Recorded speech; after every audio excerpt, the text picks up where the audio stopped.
Namaste.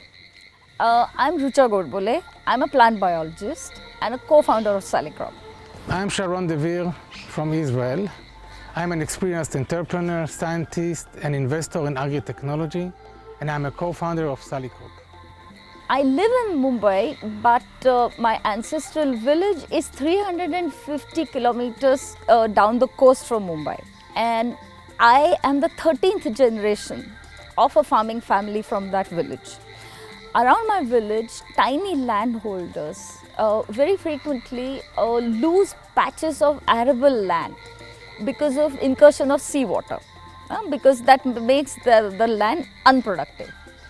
So if you own less than an acre of land and if you end up losing a small patch, you go hungry for parts of the year.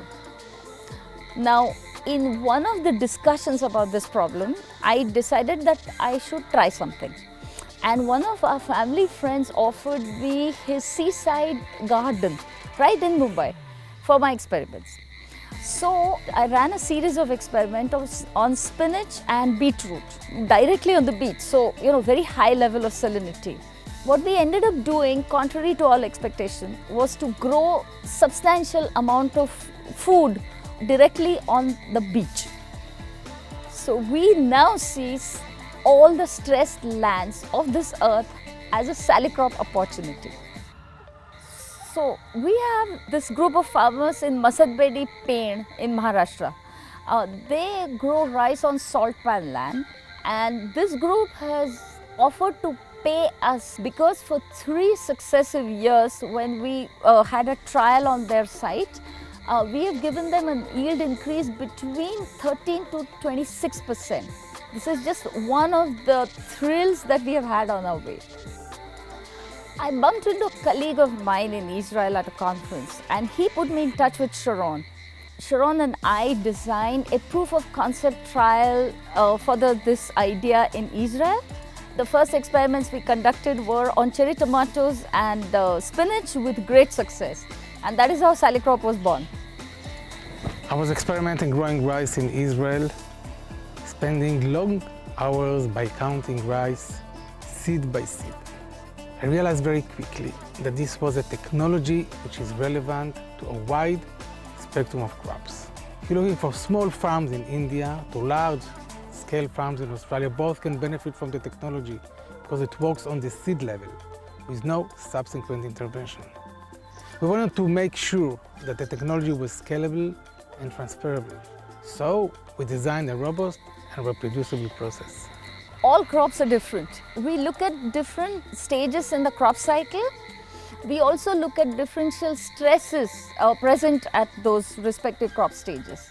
Now, combining the two, we expose a number of seed batches to a variety of different wet chemistry baths, which we call soups. The final selection of the soup depends on the field performance of the seed batch, which was exposed to that particular soup.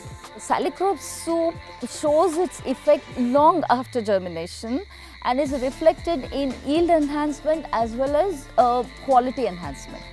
And our technology also is extended to heat and drought stress because salinity, heat and drought share a number of features which are common.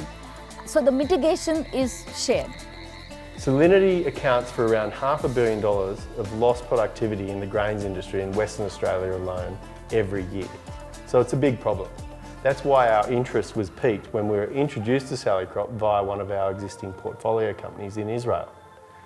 In conjunction with our partnership with the GRDC, we devised a plan to bring Salicrop's team, resources and technology here to Australia for trial work with Australian farmers in Australian conditions. We're excited to see the results in 2022 and better understand the opportunity as it relates both here and abroad.